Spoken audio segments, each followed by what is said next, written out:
오늘 함께 은혜 나누실 말씀은 시편 1편입니다. 1절부터 6절 말씀 함께 합독하시겠습니다. 복 있는 사람은 악인의 꾀를 쫓지 아니하며 죄인의 길에 서지 아니하며 오만한 자의 자리에 앉지 아니하고 오직 여호와의 율법을 즐거워하여 그 율법을 주야로 묵상하는 자로다. 저는 시냇가에 심은 나무가 시절을 쫓아 과실을 맺으며 그 잎사귀가 마르지 아니함 같으니 그 행사가 다 형통하리로다. 악인은 그렇지 않으며 오직 바람에 나는 겨와 같도다. 그러므로 악인이 심판을 견디지 못하며 죄인이 의인의 회중에 들지 못하리로다. 대저 의인의 길은 여호와께서 인정하시나 악인의 길은 망하리로다. 아멘. 오늘은 시편 1편 말씀을 중심으로 복 있는 사람이라는 제목으로 시편 강의 첫 번째 시간 함께 하겠습니다. 시편 1편하고 2편은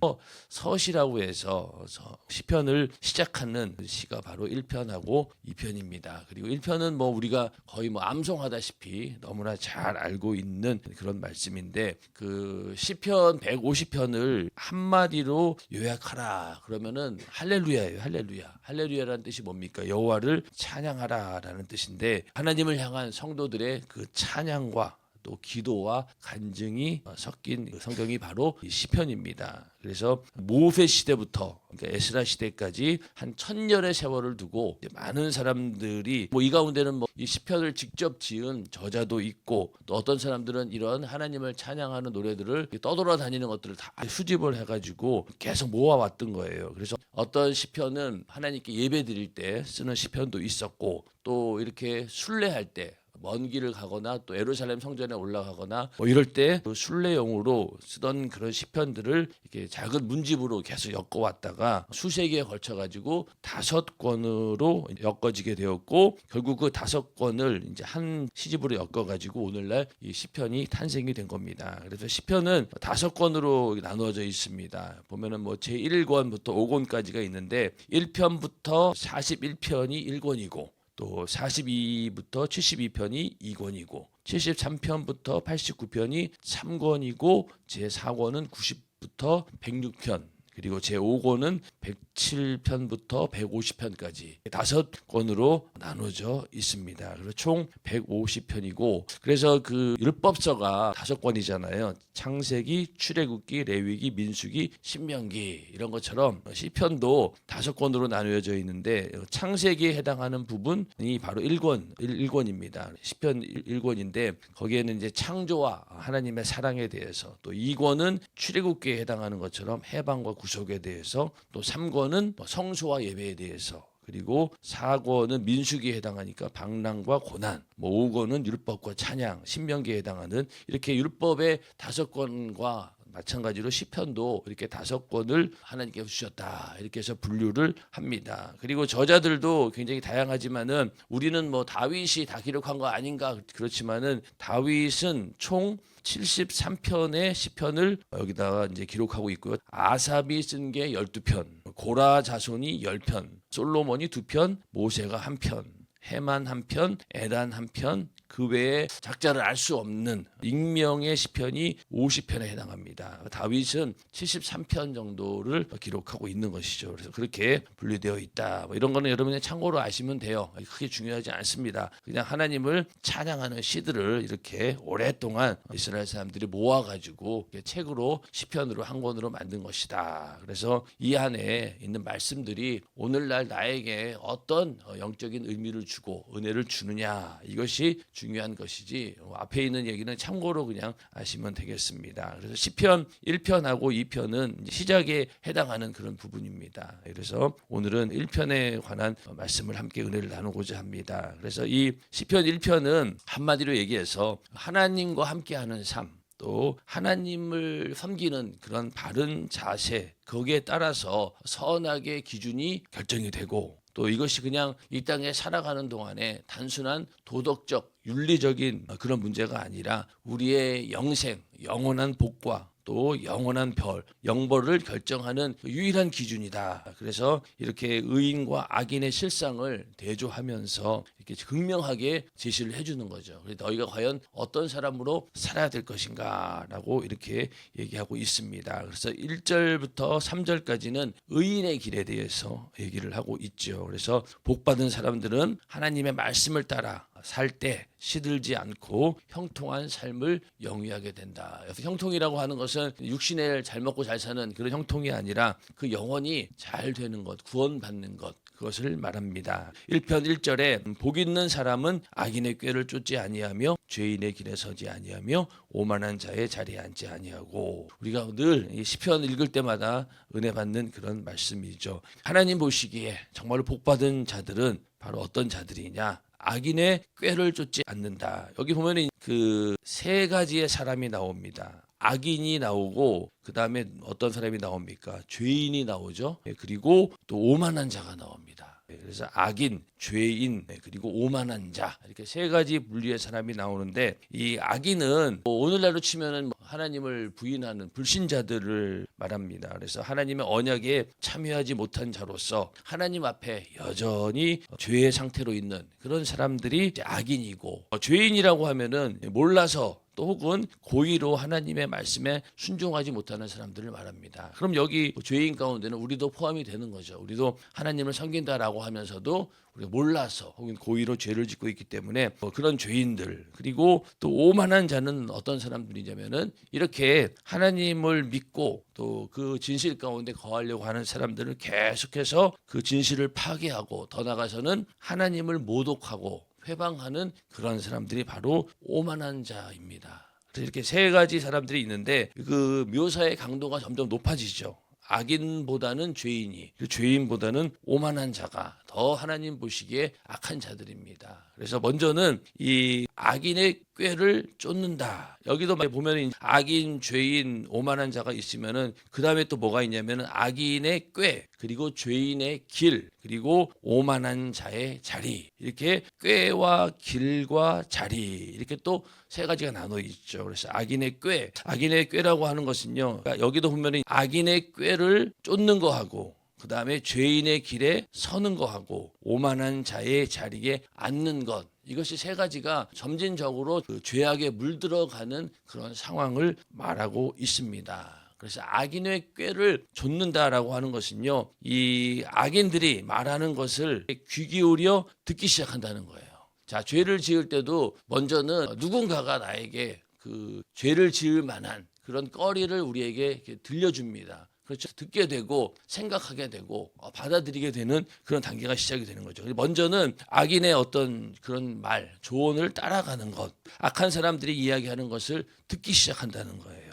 그런 것들은 처음에 듣고 쫓아가기 시작한다는 겁니다. 그러다가 점점 어떻게 되느냐, 죄인의 길에 서게 된다는 거죠. 죄인의 길에 선다라고 하는 것은 줄을 그쪽으로 선다는 거잖아요. 그러니까 죄인과 한패가 된다. 그러니까 어떤 면에서 죄인들의 그 악한 생활 방식이 바로 나의 방식이 되는 거죠. 오늘날로 치면은 예수 잘 믿고 신앙생활 열심히 하고 있는데 세상의 소리에 귀를 기울이고 그걸 듣게 된 거예요. 처음에는 그냥 그런가 보다라고 했는데 점점 그 말에 귀를 기울이다 보니까 어느새 내가 거기에 한패가 되어 있는 거예요.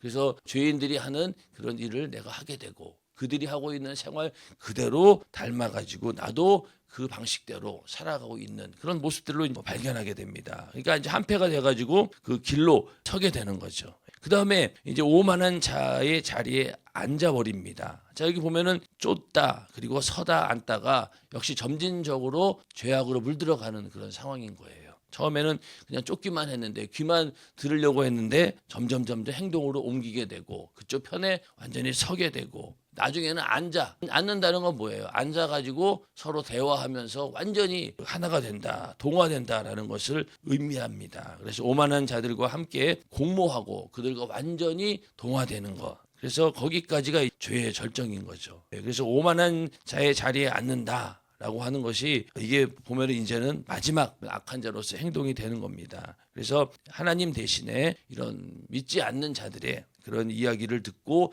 영적 인도를 받게 되면은 결국은 세상과 같이 살게 되고 또 세상에 완전히 얽혀서 우리도 이 오만한 자처럼 하나님을 회방하고 또 모독하고 또 믿는 사람들을 또 핍박하고 방해하는 그런 지경까지 갈 수 있다는 겁니다. 그래서 야고보서 1장 15절에도 욕심이 잉태하면은 어떻습니까? 죄를 낳게 되고 죄가 장성한즉 사망을 낳느니라. 죄가 이게 점진적으로 진행이 되어 간다. 그래서 복 있는 사람은 이러한 일을 하지 않는다는 거죠. 처음부터 이 악인의 꾀를 쫓지 않는다. 그런 유혹의 말, 미혹의 말이 온다 하더라도 일단은 그것을 우리가 차단시켜야 되고 또 그러다 보면은 당연히 죄인의 길로 서지 않겠죠. 예, 그리고 더 나가서 오만한 자리에 앉지도 않을 것이고 그래서 먼저는 복 있는 사람이 되어야 된다. 근데 이런 사람들이 어떤 사람들이냐? 오직 여호와의 율법을 즐거워하여 그 율법을 주야로 묵상하는 자로다. 그래서 율법이라고 하는 것은 모세오경을 말하고 또 더 나가서는 구약에 있는 모든 율법을 이야기하고 또 더 나가서 하나님께서 우리 인간에게 주신 모든 계시의 말씀, 성경 전체를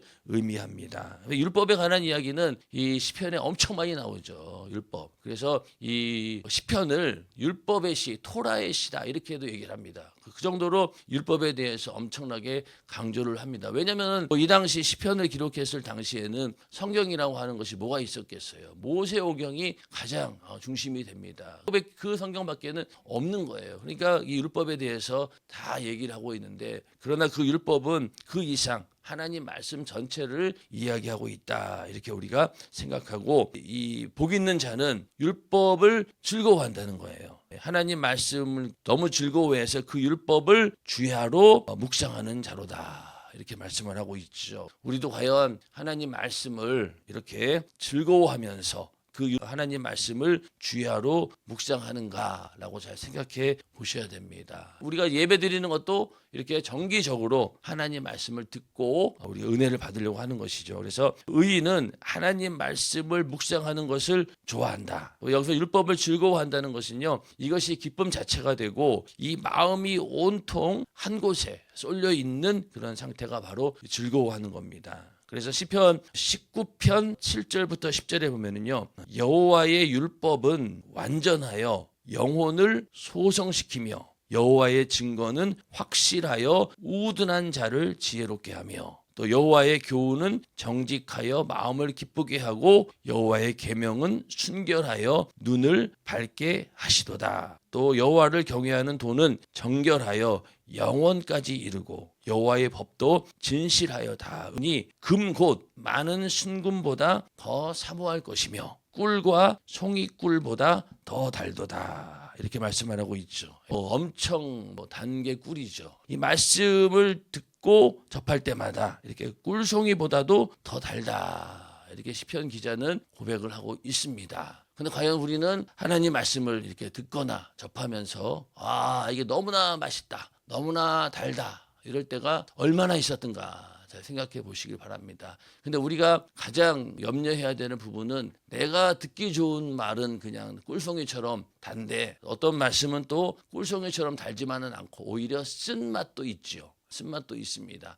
근데 그 쓴맛을 경험하더라도 결국 그것이 나중에 내 영혼을 살리는 말씀이기 때문에 내 영혼에게는 달콤한 말씀이고 유익이 되는 말씀입니다. 그러나 처음에는 접할 때 그것이 쓴맛일 수 있고 또 내가 이걸 받아들이기에는 너무나 뭐라고 해야 되나요? 부담스러운 그런 말씀들도 있죠. 그래서 우리가 하나님 말씀을 들을 때 이것저것 가려서 듣는 것이 아니라 어떤 말씀을 듣든 간에 내 영혼에 유익이 되고 또 내 영혼을 살리는 그런 신령한 말씀이 되기를 주님의 이름으로 축원합니다. 이렇게 율법을 즐거워하여서 그 율법을 주야로 묵상한다. 묵상한다는 것이 우리는 어떤 생각을 합니까? 말씀을 듣고 눈을 다 감고 그냥 하나님 말씀을 이렇게 되새겨보는 이 정도가 아니라 묵상이라고 하면은 사실은 그 이스라엘 사람들은요 하나님 말씀을 거의 암기를 해버립니다. 왜냐하면은 이 성경의 인쇄술이 발달되기 전에는 이렇게 책으로 가지고 다닐 수가 없어요. 워낙 이 양피 같은 거, 양 껍데기 같은 게 얼마나 비싸겠냐고요. 가지고 거기에다가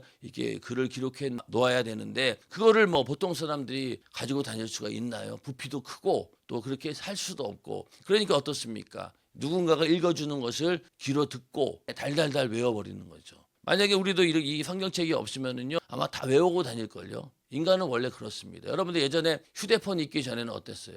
전화번호 외우는 사람들 많았습니다. 가까운 사람들 전화번호는 다 외웠어요. 근데 점점 문명이 발달하면서 이제는 자기 번호도 잊어버려요. 자기 핸드폰 번호도 갑자기 물어보면은 몇 번이었지? 이러면 완전히 망각해 버리잖아요. 근데 만약에 그렇지 않다라고 하면은요, 우리는 아마 머리 속에 다 암기를 할 겁니다. 그 정도로 인간의 머리는 굉장히 잠재력이 있지요. 근데 다 이제 너무 문명이 발달하다 보니까 책이 있고 그러니 맨날 책을 보는데 사실은 안 그랬으면 다 암기를 했겠죠. 그래서 이 이스라엘 사람들은 완전히 이걸 암기합니다. 암기하는 것을 암기했다는 것은요, 완전히 이해했다는 거예요. 우리 교회도 찬양대가 악보를 안 보고 하잖아요. 안 보고 합니다. 처음에 말들이 많았죠. 어떻게 찬양대가 악보를 안 보고 찬양할 수 있겠냐. 그런데 일단 무조건 해라. 막 그러니까 한 거예요. 하다 보니까 이 악보를 안 외우니까 어쩔 수 없이 그 악보를 완전히 내가 습득하고 이해해야 되고, 그러니까 자신감 있게 찬양을 한다.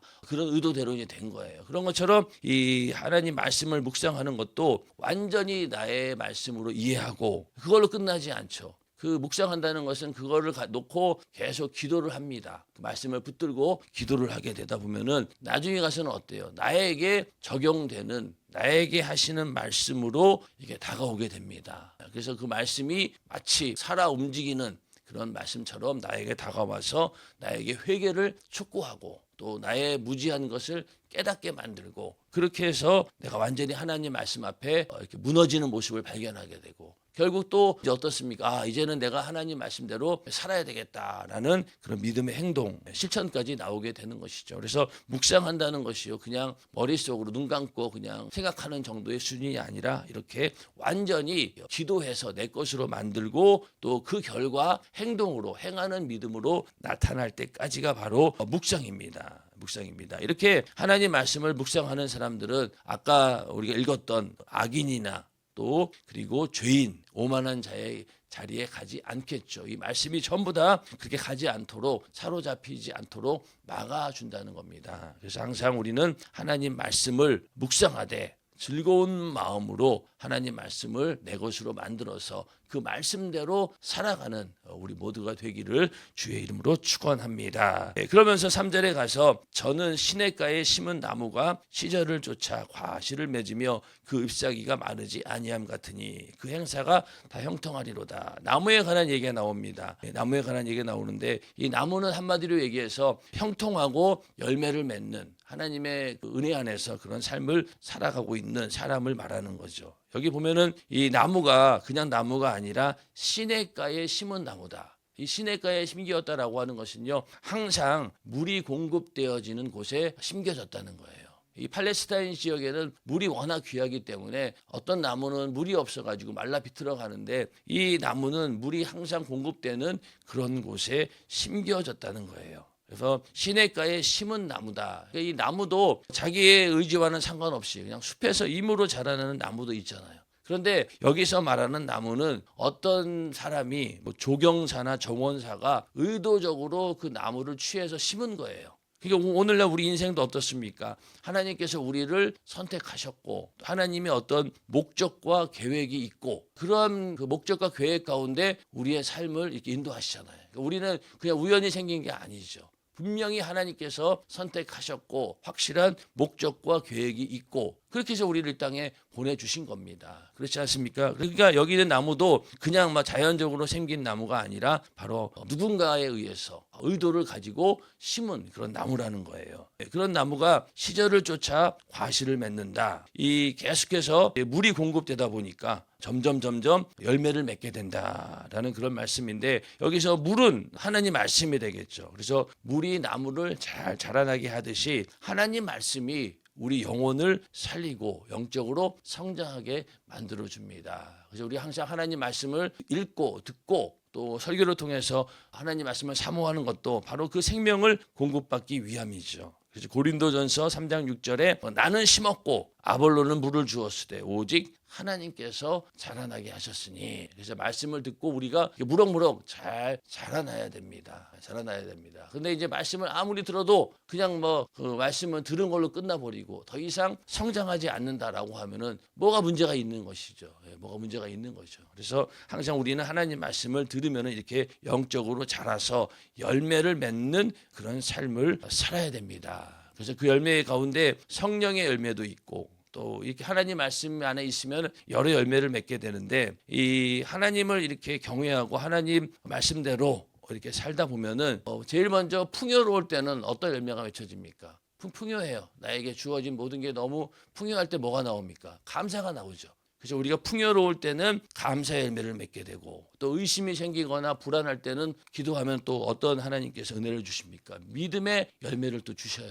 의심스럽고 불안하지만은 기도하던 가운데 믿음을 주십니다. 그런 열매를 맺게 되고 또 고난이 닥쳐요. 그럼 어떻습니까? 힘들고 어렵지만은 나중에 가서는 그 고난 가운데 평안이라고 하는 열매를 하나님이 주십니다. 그래서 이겨낼 수 있는 것이고 또 여러 가지 부당한 대우를 받거나 비난을 받거나 억울한 일을 당하거나 그럴 때 어떻습니까? 기도 가운데 자비와 온유의 열매를 맺게 됩니다. 그러니까 어지간히 건드려서 이제는 끄떡도 하지 않아요. 그게 하나님께서 주신 열매고 또 유혹이 강하게 몰아닥치면 어떻습니까? 그럴 때 더 강해지는 열매를 맺게 되고 또 높은 자리에 있을 때 그럴 때 있다 보면은 나중에 가서 겸손의 열매를 맺게 됩니다. 그리고 이렇게 모든 우리의 삶 가운데 모든 상황 가운데 하나님께서 주시는 특별한 은혜는 바로 기도의 열매가 있다는 거예요.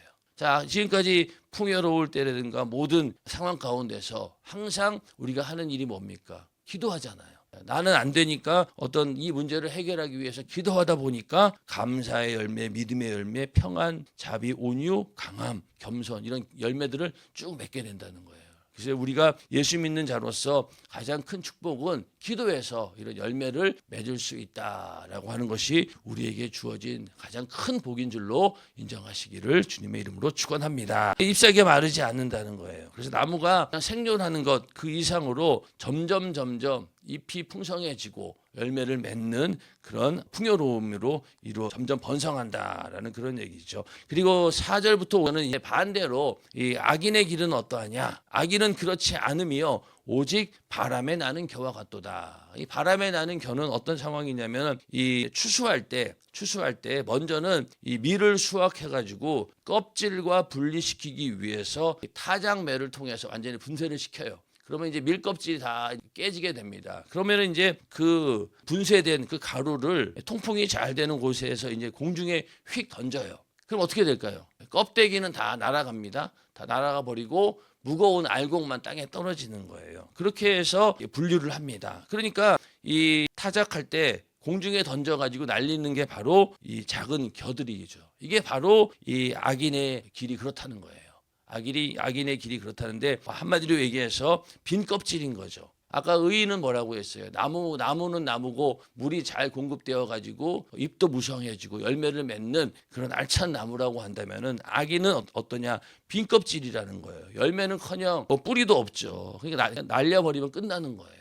그러니까 완전히 허망한 거죠. 바람에 날린다라고 하는 것이 불안정하고 허망한 그런 삶이다. 그래서 아무런 가치가 없을 뿐 아니라 결국은 이 쭉정이들은 어떻게 됩니까? 이걸 누가 가져가는 사람 없잖아요. 바람에 날리면 그걸로 끝나는 거예요. 알곡만 건지는 것이지 나머지는 그냥 다 버립니다. 그래서 멀리 날아가는 건 어쩔 수 없겠지만은 근처에 떨어진 거는 전부 다 빗자루로 쓸어가지고 아마 휙 버리겠죠. 아니면 불에다 넣어버리든가. 그래서 결국은 악인은 이렇게 아무것도 아닌 무가치한 존재로서 그리고 불안정하고 허망한 그런 삶을 살다가 결국은 하나님의 영원한 심판을 받는 그런 존재다라는 것입니다. 그래서 마태복음 3장 12절에 보면은 손에 키를 들고 자기의 타작마당을 정하게 하시. 알곡은 모아 곳간에 들이고 쭉정이는 꺼지지 않는 불에 태우시리라. 이 말씀이 똑같은 얘기죠. 그래서 우리는 쭉정이가 돼버리면요 그냥 소용없어요. 그냥 날아가 버리고 끝나는 겁니다. 그런데 우리는 알곡이 되어가지고